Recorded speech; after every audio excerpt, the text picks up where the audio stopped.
Pennsylvania. Excited because the Eagles are in the Super Bowl and it's going to be a great weekend and we're preparing to celebrate and all that good stuff. But you know what, Chiefs fans, you're welcome to enjoy tonight's live and we still love you. You can. I lived in Kansas City for a while, so that's all right. I have a lot of love for the Chiefs fans, and I don't mind you all coming in second place this year in the NFL. So that's all good. But tonight we're going to talk about proposals and how this impacts our life, right? How do we handle the proposal of life? And you might be thinking, listen, I'm not even in a relationship with anybody. I'm not ready for a proposal. I don't want to hear anything about a proposal, but it's all good, right? We're going to talk through this thing called a proposal because proposals show up in more than just one way. We're not talking simply romantic, but we're going to talk about that too. Because as we know, sometimes in our pursuits of a marriage, there's this thing called a proposal that happens. It shows up. Somebody maybe, if you're a little old school like me, you know that moment comes, and a man might take a knee, pull out a ring, make a presentation, and pop the question. Propose a question. How about you and I do the rest of our lives together? Would you marry me?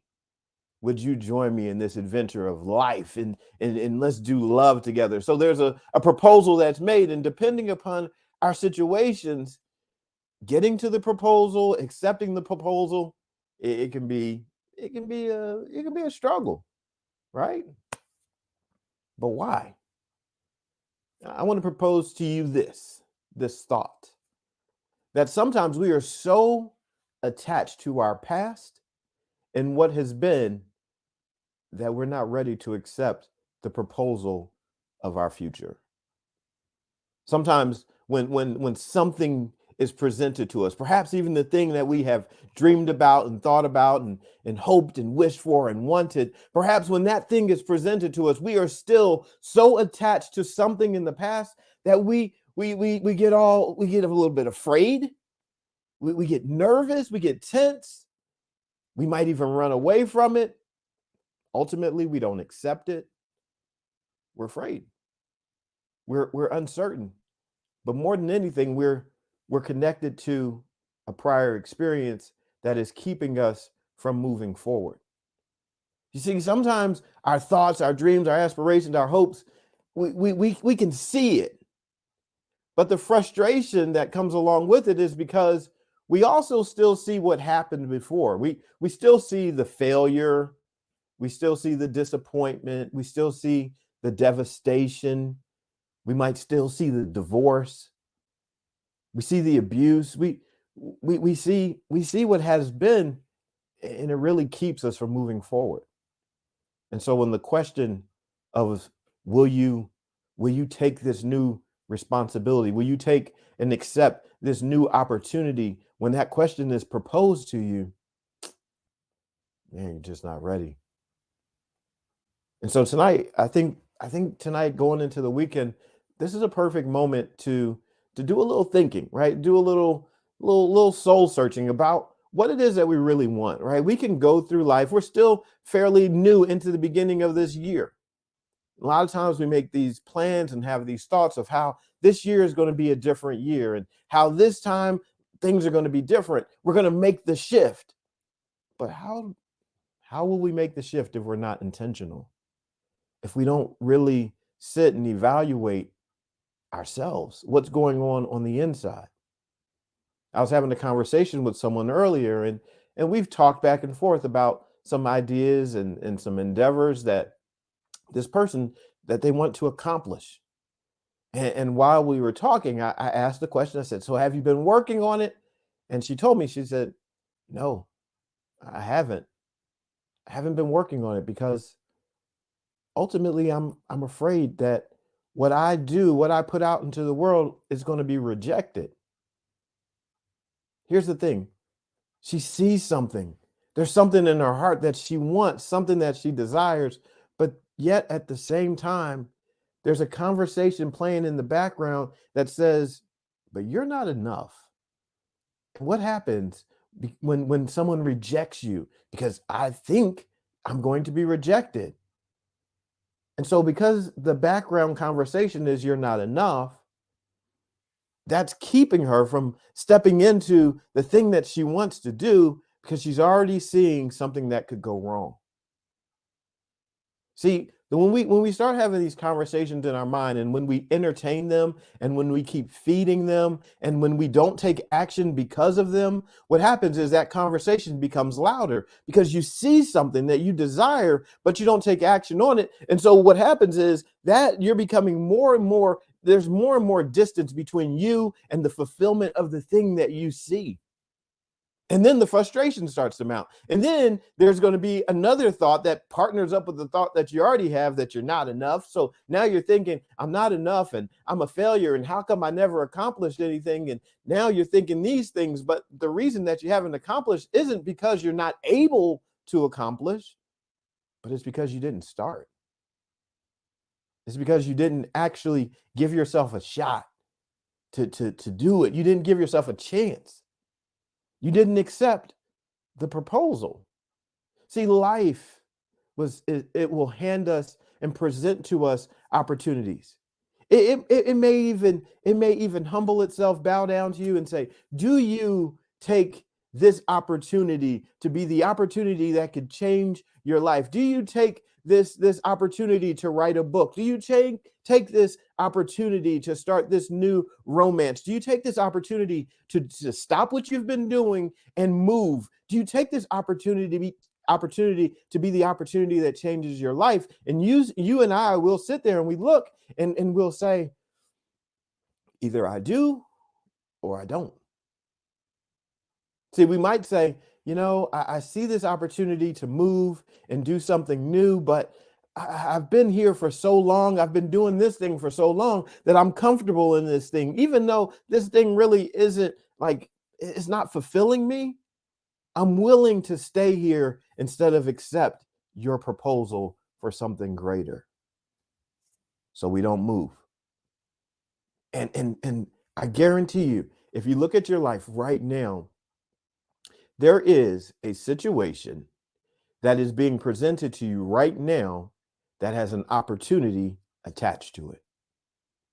There is something right now being presented to you that is asking you, that is presenting you with a proposal of something greater in your life. I shared earlier about how when there's this nation of people that have been enslaved for a long time. And if you ever read the Bible and heard any of the stories, or even saw the Prince of Egypt movie, it was about this group of people that had been enslaved, and they were going to be, God wanted to free them from slavery. Why do I talk about this? Because so many of us are trapped in our yesterdays. We're enslaved. Our minds are enslaved. We might not be in physical slavery, but our minds are kept by yesterday's experience, right? So anyway, this group of people, they have this promised land that they're going to go to once they're free from slavery. And they're going to go through they're going to go through on this journey. It's going to be a quick little journey. They're going to go over into the promised land. But here's the thing. They get out of slavery, right? They get released from slavery, and all these great things happen. But then along the way, their mindset was such that they started complaining and wanting to go back. When they started seeing life situations on their journey, they started thinking, you know what, we should have just stayed slaves. This is too hard. I know there's a proposal for a greater life, but there's some stuff that's going on, and now we feel like we're lost, and now we're complaining, and we had it better back then, and they're looking backwards, and so they're missing the promised land. Ultimately, a whole generation of people needed to die because they wouldn't submit to going all the way in. They wouldn't be all in on their faith. They wouldn't be all in believing. Why? Because they still had a slavery mindset. They were still stuck in the past. And so sometimes we look at our relationships and we're wondering why things don't work. It's not because it wouldn't work. It's because our minds are still enslaved to failure, to divorce, to devastation, to setback, to the thing that went wrong, to the way things have always been, to the way that our family always operates, to the place that we've always lived. I've never moved anywhere, so I'm just stuck here. No, you're not. There's a whole big entire world. I'm just stuck in this career. I'm stuck at this job. I'm stuck in this business. I'm stuck in this ministry. I'm stuck at this church. Whatever it is, wherever you think you're stuck, you're not. But your mind is. And so your mind, that one thought that you are having and that you keep rehearsing is robbing you from being able to say yes to the opportunity of a lifetime. There's something being proposed to you that if you would just say yes to the proposal for the thing that you know in your heart. See, here's the thing. Let's be honest. I'll be honest. There are some things that have been in my heart that I've been like praying about. Lord, could you give me an answer? Right. And so I'm a person that prays. That might not be your move, but look, even if you don't pray, I bet that there's something that you desire that you at least talk to yourself about, right? And so you know there's something in you and you do want it. Now you might not be bold enough to say it, but there's something in you that you want. And so here's a little thing. We can do it right now. If you are so bold, just put it in the comments. Put the thing that you know you really want, that's been on your heart, that's been it's been in your mind. You've been rehearsing it a little bit over and over and over again, and you see it daily and you think about it a lot, and you're laying in the bed and you're thinking about it, or you're driving down the road and you're thinking about it. Put that thing in the comments. Like, just admit it. Like, I'll admit to you, I desire to be a great motivational speaker. I desire to travel and speak. I desire to do conferences and trainings and seminars and coaching. I desire that. Like, I desire to do that on a greater level than what I've been doing it. I desire to do it on a greater level than I've ever done it before. Like, I've spoken in front of thousands of people. I've done all kinds of different trainings and seminars, but no, I desire on a different level. I want something different. I want something greater. So, how do I say yes to it? What do I begin to say yes to? What things do I need to say yes to? What things do I need to say no to? Right? You want to be aligned with every aspect of your life. You start thinking about that. You're like, okay, if I want to be aligned with every aspect of my life, what is one way that can happen? Financially, physical health, mental health, relational health, what my professional well-being, what is it? Like, what are the things? You start picturing yourself, start seeing it. Don't just breeze past it as if, great ideas always show up. No, that's not how it works. There are some moments and some in time where you're being presented with something that is really special for you. Everything is not for every person. I think about those people that were enslaved that I was just talking about. They were in slavery. There were more people that were there that weren't the slaves, right? There were the slaves, and then there were other people, but everybody wasn't invited into the promised land, right? Everybody wasn't invited to go. There are some things that are for you. It may not be for your whole family to do. It may not be for your whole friend crew to do. See, you might be around some people right now, and you're like, I want to be married. I want a romantic, rich, thriving relationship and marriage. And you're around some people, they might want it too, but it might not be for them right now. And so when the proposal is being made to you, you can't sit there and just get all like, unless it's not a group deal, unless my friends can get married too. I feel bad. I feel funny about getting married and being all excited about the romance that's happening for me because it's not happening for them right now. And then you start downplaying the blessing on your life. Don't do that. Don't do that. When something starts happening for you, that is your moment to rejoice and be glad. And here's why. Just like this big old mug, right? If I fill this up, right, and I'm sitting here and I fill this up, once it gets to the top, it gets filled up. And we're going to personify this cup here for a second. This cup is getting filled up, and that's for the cup. But when your cup runs over, that's for other people. See, what we have to do in life is realize that we can no longer be ashamed that our cup is being filled up, even if everybody else's isn't in that moment. It's okay. It's okay. Your cup needs to be filled up. You know why? Because as your cup fills up and you get what you need and you get to capacity, as it keeps being filled, it's no longer simply being filled for you. Then there's an overflow. And in the overflow, it becomes a blessing to other people. Now, people might rejoice and be happy to see your cup filling up. They're going to be even more happy when you get to the overflow, and that stuff is just spilling out into their lives as well. Think about it.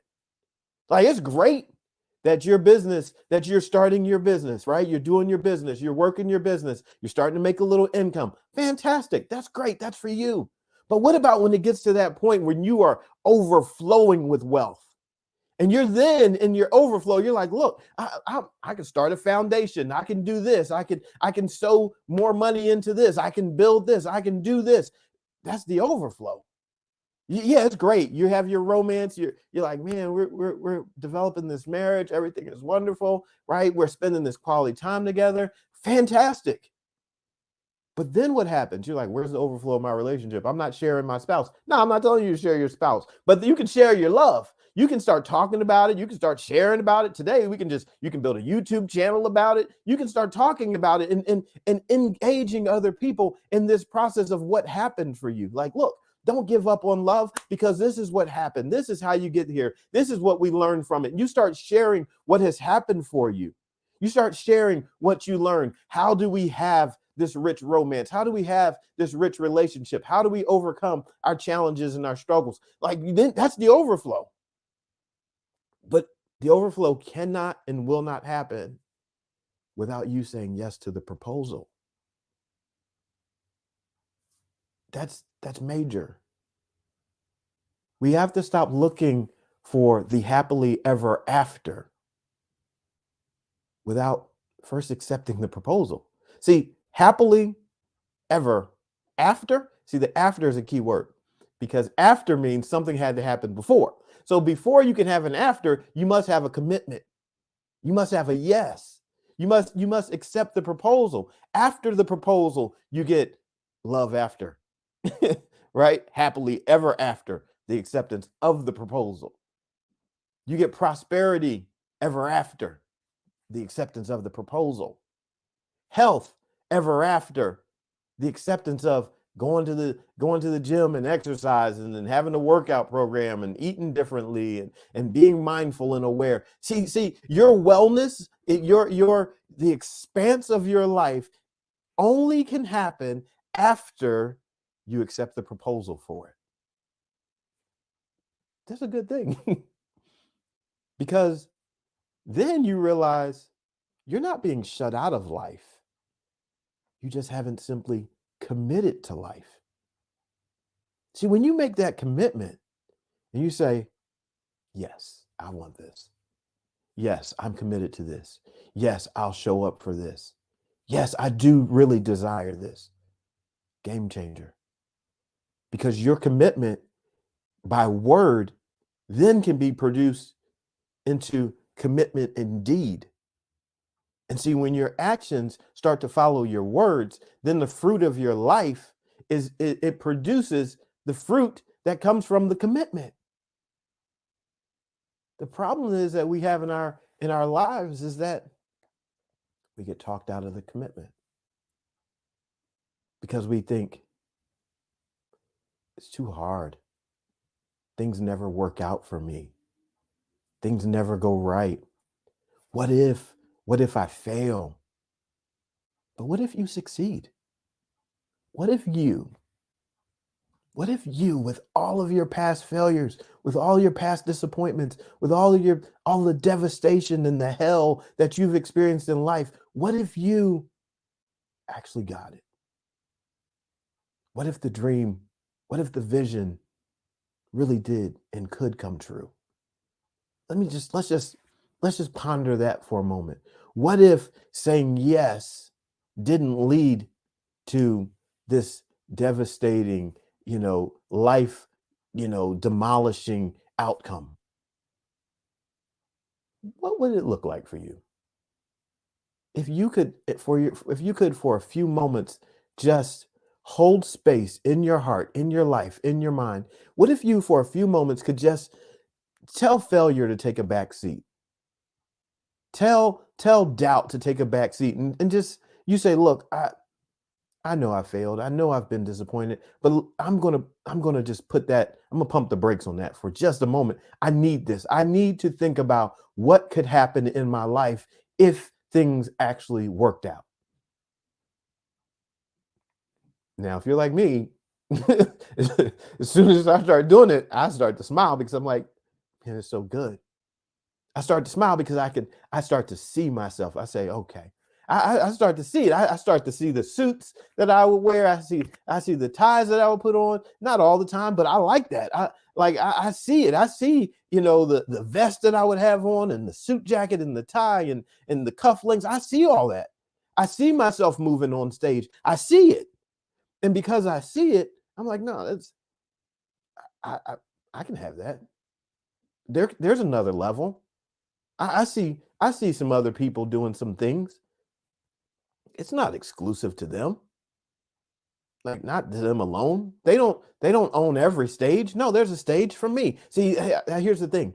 You don't have to worry about being everywhere. You just ask yourself and believe that you have a stage that's for you. Now, your stage might look different from mine, and it will, but you have a proposal that life is making to you. There is a promised land for you too. However, just like those people that left slavery, you got to leave slavery. You have to say, I'm out of here. You have to tell slavery, nah, you got to let me go. I'm not staying here anymore. I refuse to live the rest of my life in failure. And now your slavery could be, I'm just, like I said earlier, I've never left my town before. That's slavery too. There's a whole big giant world, and you want to stay in this little bitty portion. You haven't seen past your block, your neighborhood yet. You're just looking at it on the internet. No, no, no. You need to start making some moves. I tell people all the time, like, you want to do more in life, don't you? Yeah, yeah, I want to do more in life. What do you see yourself doing? I see myself traveling around the world. Like, I'll get into your dreams. I'm like, what are your dreams? Tell me your dreams. Because if you tell me your dream, I'm gonna say, let's 10x it, let's 100x it, keep going up, right? So we can get into your dreams. And I'm like, you want to travel around the world? Yeah, yeah, I really do. I want to travel around the world. I see myself seeing all these different places and things in the world and going different places. Great. Do you have a passport? No, I don't have a passport. Stop. Don't go any farther. If you see yourself seeing the world, you gonna go out of this country? Yeah, I'm gonna go out of this country. Do you have a passport? No. Get yourself a passport. Like, what does that have to do with anything? Prepare for where you're going. See, a part of breaking free from slavery means I have to change my situation. I have to do something. Don't just think something. Thinking something is not enough. Okay, thinking something is not enough. Think about proposals for a second. A man gets down on his knee, he opens up the case. Will you marry me? Yes, I'll marry you. Cool. What happens? In the most traditional sense, a lot of times, here's what we see happen next. Will you marry me? Yes, I'll marry you. Out of that box comes a ring. That person, that woman, she'll extend her hand. He puts the ring on her finger. There's been a physical action that says there's a change that has happened, right? So when we see it, when we make the yes, right? When we say yes to the thing, we need to do something. Right? I am a hands-on relationship coach, trainer, builder, right? We are not building relationships on dreams and hopes and wishes. No, no, no, we're not doing that. There has to be take action. You have to, because when you take action, your mind now has to process a new experience, and it cannot and it will not go back to the old ones. See, when the people said, "Hey, we're free from slavery," they didn't stay there. They didn't say, "Whoo, we are free. Let's stay." No, we're free. Pack up your stuff. Go now, immediately. Get out of here. Get going. Why? Because if you stay here, you will never be in the promised land. See, you have a promise. Your life is promising. Like there's something in you that has promise. It has potential. There's something in you that is It will show up, it will develop, but you got to get going. And don't tell me, I know you think you're too old. You're not. Just do this and realize that you're still breathing. And since you are still breathing, you still have some time. So with whatever amount of time you have, and we don't know how long that is, whatever amount of time you have, do something with it. Do something with it. Don't just think something with it. Do something with it. What will you do? If I see you tomorrow, if I see you an hour from now, and I ask you, what did you do about the promise, about moving towards the promise? What did you do? And if you tell me I did nothing, then guess what? I can tell you, you'll never have the promise. You didn't accept the proposal. You just thought about it. It just looked good. Imagine getting down on one knee, opening the box and making the proposal. Will you marry me? And the person just stands there and they smile and they're just full of joy and they're crying. And it's just amazing. This is more than I ever wished for, but they never say yes. This is just so dreamy. I love this so much. I'm so flattered that you made this proposal to me.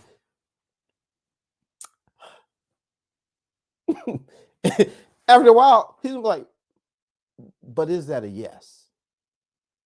I need to know if I'm making the proposal, but are you accepting the proposal? See, I believe that God has a plan for your life that is so special. He's like, I have a plan for you, and it's a plan for good, to prosper you, to bring you to an expected place, something that you can actually look forward to. But you have to say yes. You have to say yes to your talent. Like, I know we talk a lot about romance, but tonight I just feel like you have to say yes to your talent. You have to say yes to your abilities. You have to say yes to your giftedness. You have to say yes. We're not simply talking romance. That's a great way to accept a proposal, but there are other proposals in you too. There are other things being proposed to you, and if you just don't go after it, you're gonna miss out on something so special. And I get it. You're like, but if I accept the proposal, things change. Yeah, they do. If I accept the proposal, I don't know what's going to happen. Yeah, you don't. When those people accepted the proposal to leave slavery, they they weren't of a promised land paradigm. They didn't have a promised land mindset. Their mindset was still slavery mindset as they were going on the journey. And they didn't get it. There was a generation of people that didn't get it because they couldn't change their mind. And so we wonder why things remain the same. It's not because the promise wasn't there. It's because we wouldn't change our thinking. Here they are, free from slavery. Things happening to support them on their journey. And yet and still, all they could just think about was still being slaves. They just kept on thinking, I'm not good enough to be a promised land person. I'm a slave. I'm going to talk like a slave. I'm going to think like a slave. I just I'm married to being a slave. Don't do that to yourself. Don't let all that potential that you have in you be enslaved to lack. Don't let it be enslaved to you thinking that the devastation is your destiny. No, it's not. The thing that happened to you in your past, that's not your destiny. That's a part of your victory story. That's not what's going to keep you. That's what makes your story more compelling. Like, you who had just lived in the same place your whole entire life did that. You went there. You saw that. You wrote that book. You, oh my goodness, you were such a mess in school. You have that happy marriage. You have these wonderful kids. You were on drugs. And now you're running your own business. Come on, what is What is the contradiction that you get to create to your past? Do you know you get to create the contradiction? You're like, no, I'm going to contradict that. I know what my past is. I'm contradicting that. That's not my whole story. So let me start writing a new page. I need to start dictating a new page. I need a new chapter. I need a different outcome. I am not living in that. And so I just want to encourage you. You get to make the shift and pay the price. There is a price. Like, look, you know me, I enjoy romance like the best of them. But when the proposal is made and that ring is open, that box is open and that ring is there, you know what happens? Like, this is a very emotional moment. This is exciting. I'm happy. I'm crying, whatever it might be. But I make the commitment. Yes, I want the yes. The ring goes on. There's a price to be paid for that ring by all parties involved. The person giving it is paying the price. The person receiving it is paying the price, because now they've committed together to building something brand new. And so when you make a commitment and you say yes to the promise that is being offered to you, to this proposal being offered to you, there is now some work to be done. There's a price that you're going to have to pay. It might be the price of changing your environment. It might be the price of leaving a place and letting some people go. There's going to be a price. But the promise is worth the price. Like, you are paying for a promise. You're paying for something greater. You're not paying for something lesser. Don't get confused. Yeah, you paid for some things in your past. Yeah, that was a part of it. You paid a price. That decision, you paid a price. When I went through my divorce, I paid a price. I paid a price emotionally. I paid a price mentally. I paid a price physically. I paid a price financially. I paid a price for that divorce. There was a price that was paid. I paid with shame. I paid with dollar bills. I paid with tears. I paid with loss of relationships. I paid with loss of time. I paid. No, I paid a price back then. So I know that there was a price for that pain. I do know that. Watch this.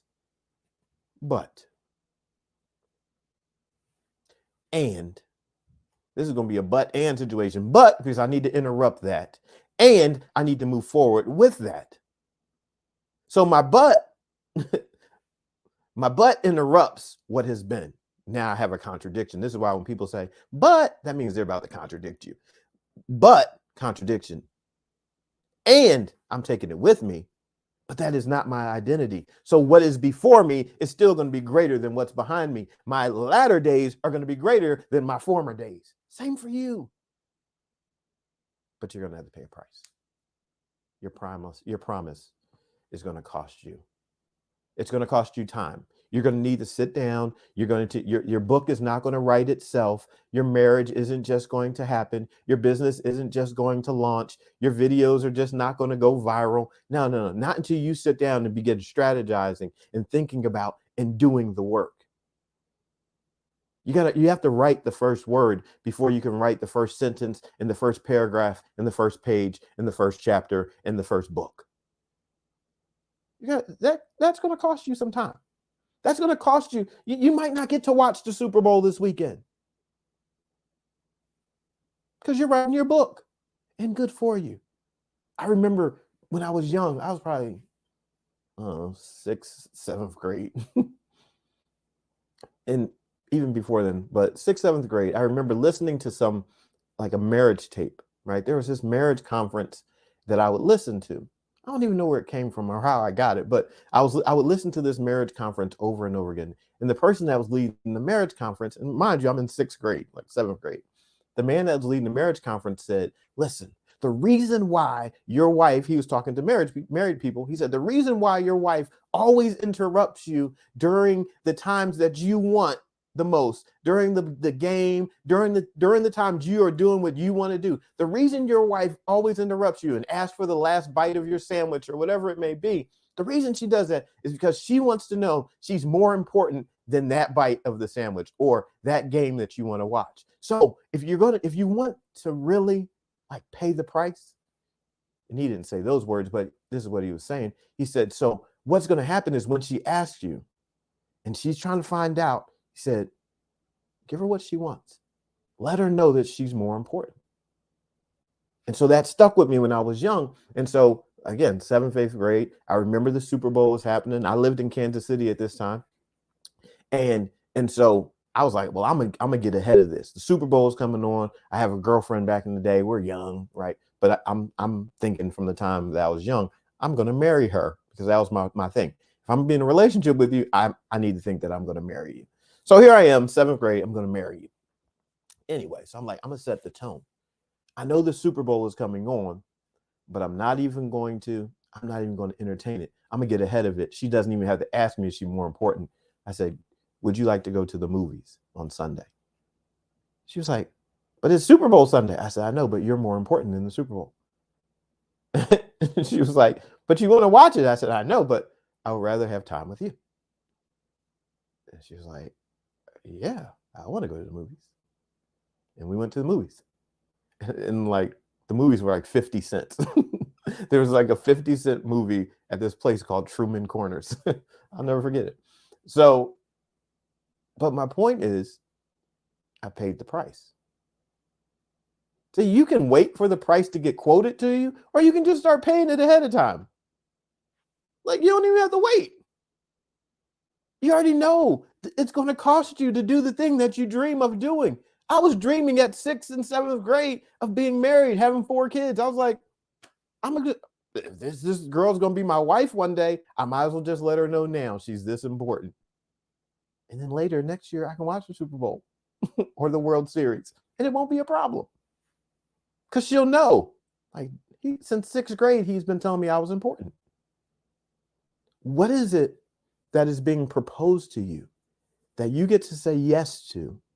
And then you get to tell that very thing, you're so important to me that I'll pay the price for you. Think about that. And then enjoy the journey of going from where you are to where you dream of being.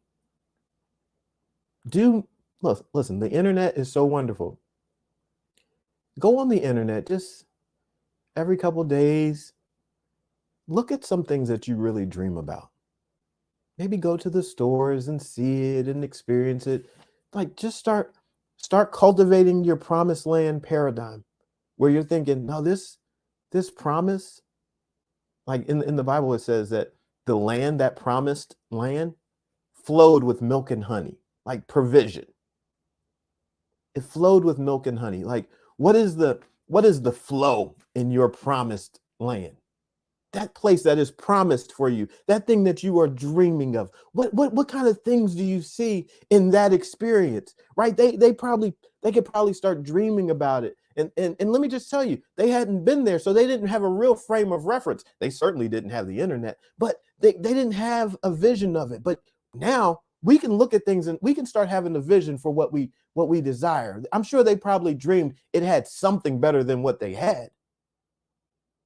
What's the flow? What's flowing in your promised land? Is it like a warm, loving communication? Is it snuggling up with somebody and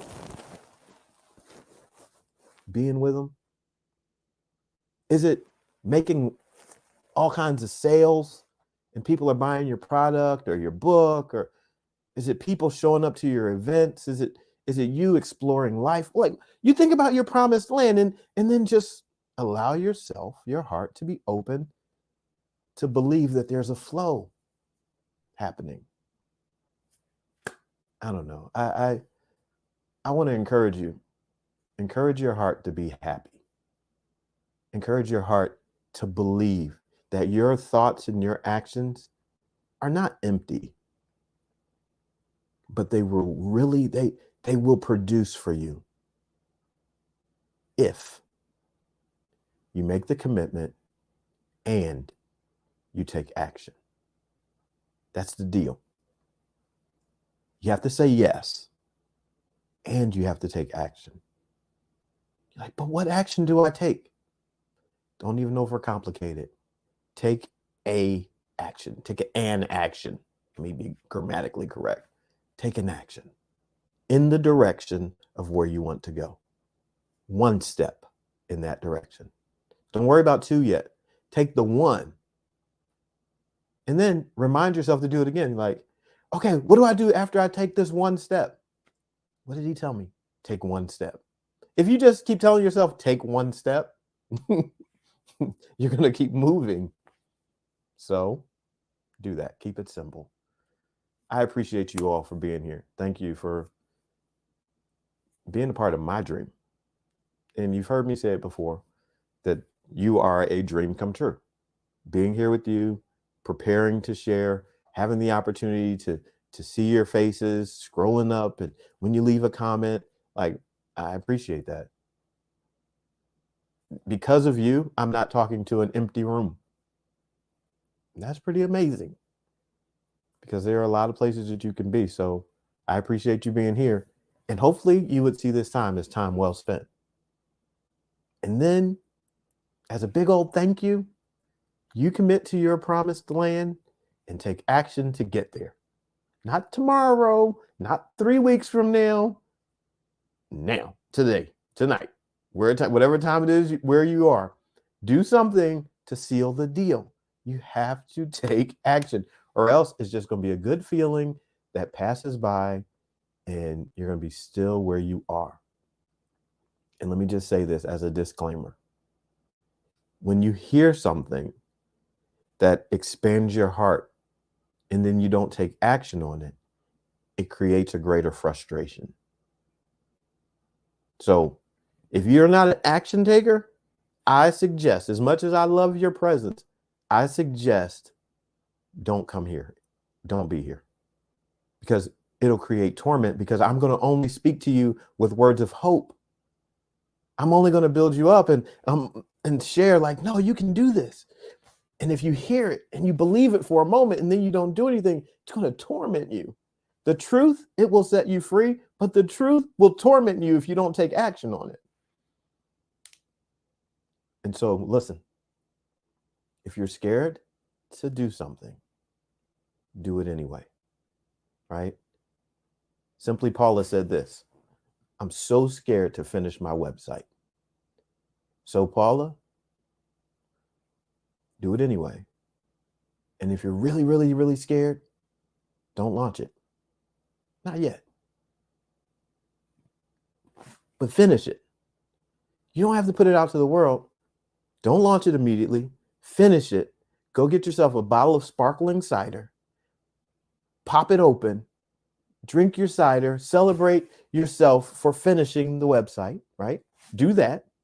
And then give yourself just a moment to just let it just be the fact that you finished. Let it just be for you. Don't even make it for the world yet. Let it just be for you. Don't tell anybody. Let it be for you. And then after you celebrate it for yourself and you fill your own cup, you're like, I have filled my own cup. I'm so proud of me. I did this, right? Have your celebration. Then add one more drop. That creates the overflow. Okay. You add one more drop and you find somebody that you trust, somebody that you believe in, somebody that you know will celebrate you for finishing. Matter of fact, you can send it to me. You can just be like, you can just send me a DM like, Brian, I didn't tell anybody, but I finished. And I guarantee you, I'm celebrating with you. Why? Because I'm just happy that you did it. I don't even care what it looks like. None of that. I'm just happy you did it. So if you have nobody else, just tell me. I'm a root for you, right? I'm in. I'm like, yes, you go, girl. So you can count on that. But find somebody that's been a part of your journey, somebody that's close to your life, and you just say, look, I finished. I don't need you to say anything. I just want to let you finish. I did the thing. And just let your that's it. Happy tears. That's what, cry them. Be like, yes. Because once we can realize that the promised land and the journey is for us, it changes. It is for you. Yeah, ultimately, other people are going to be enriched by things, but first it is for you. Your cup gets filled on the journey. and then overflow, right? Just every time you have a drink out of a cup or something, just remember that you're holding this cup. It gets filled up. Then there's overflow. We can do this. You can do this. You have to do this. You must do this. You can do this. Live your life. Have the experiences. Like, open your heart to the yes, make the commitment, take action. You got this. Let me pray for you before we go. Father, thank you for this day and this wonderful time and this encouraging message of life for all of us. Thank you for blessing me with it first in my personal situation. And thank you for allowing me to share it with others, to bless them in their personal situations, because we are all collectively stronger when each one of us is strong. And so I thank you for the collective yes to the promise that we are saying yes to, that thing that's in our life, that's being proposed to us, that we see, that we think about, that we dream, that makes our heart happy, that makes us a little afraid. And we're like, oh, should I do it? What if? We're grateful for that, because that's a game changer. It's a life changer. And because it's a life changer and we say yes to it and we take action for it, we believe by faith that there is going to be good fruit that comes from it. We believe that our lives would be different and that we would be made stronger and more courageous and bold and confident, and that there's something in us that would change, something in us that would be broken. I pray that that mindset that thinks not enough would be destroyed, that it would be done away with, that we could see that we are more than conquerors and that we are well able to accomplish that thing that is set before us. So I pray that relationship dreams and financial dreams and business and professional visions and aspirations and educational endeavors and family endeavors and adventurous endeavors, that these things would not just be like teasers, but they would be truly things that we would move on, take action on, that we would go for them, that they wouldn't just stay in our minds bouncing around, but we would bring that to completion by taking action. No more just being hearers, but now we also have to be doers. So I pray for each and every doer that they would go out and do. They would do the thing that they know they could do right now. That they won't sit there doubting, but they would take swift and immediate action. Massive action even, because every action is going to produce life. And I pray that as they take action, I pray that they would prosper. I pray that the websites would generate income and sales, and that they would learn marketing and strategy and product placement and branding and all that fantastic stuff. I pray that stuff would, and I pray that when someone steps up and make the commitment to their health, that they would see, flexibility happen and healing and transformation and the lowering of blood pressure and just whatever ailments there be. I pray that there would be incredible healing. I pray that someone that takes action with education, they would start learning and see new doors of opportunity be open, and that student endeavors, and that their mind would be enriched. I thank you for the authors and the screenwriters and the video producers and the child care workers and those that work with the elderly, and I can just name each and every profession. But I thank you for each of us and whatever we are called to, being able to prosper because we took action. And so I pray prosperity on these your people, and I pray that love would abound everywhere that they go. I pray confidence, boldness, strength as they go. And I pray that you would encamp angels about each one of us, protect us from dangers that we see and dangers that we don't see, so that we can be about this mission and make the impact that we're called to make. Thank you in advance for these things. We count them as done. In Jesus' name, amen.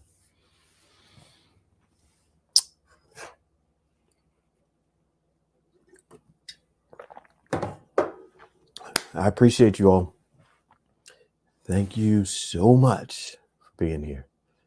I always humbled by your presence and grateful for it.